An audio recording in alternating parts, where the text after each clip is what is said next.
leeft maar zonder enige pretentie.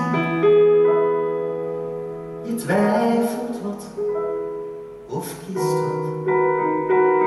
Je wint wat of verliest wat.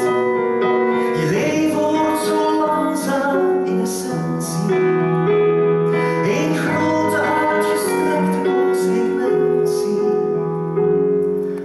Bij iedere beslissing is er sprake van het lot.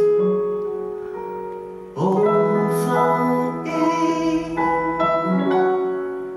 perfecte God.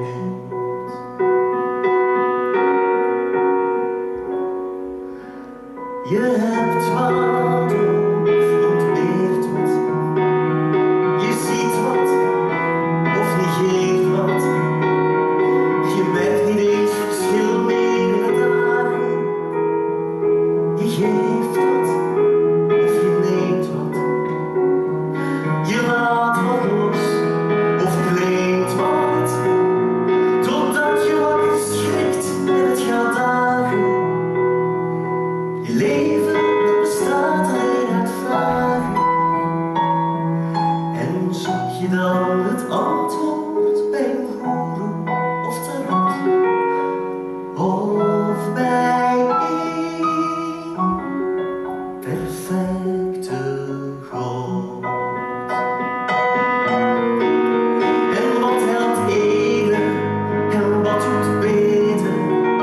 Al die keren als te midden van je keuzes je niet weet wat nu het goede is. Wat is geloven? Wat kan dat geven? Als wat daarboven schijnt te leven in een hemel. Niet veel meer dan vermoeden is. Is uw God een onaantastbare ideaal?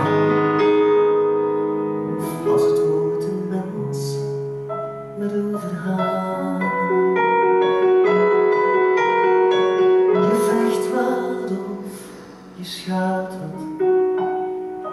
Je lacht wat of je huilt wat. Maar dan is daar opeens een soort van inzicht. En wat dat inzicht aanboort, geeft rust en geeft een antwoord. Onzeker duister baat opeens in een zonlicht. Je voelt wat dit besef van binnen aanricht.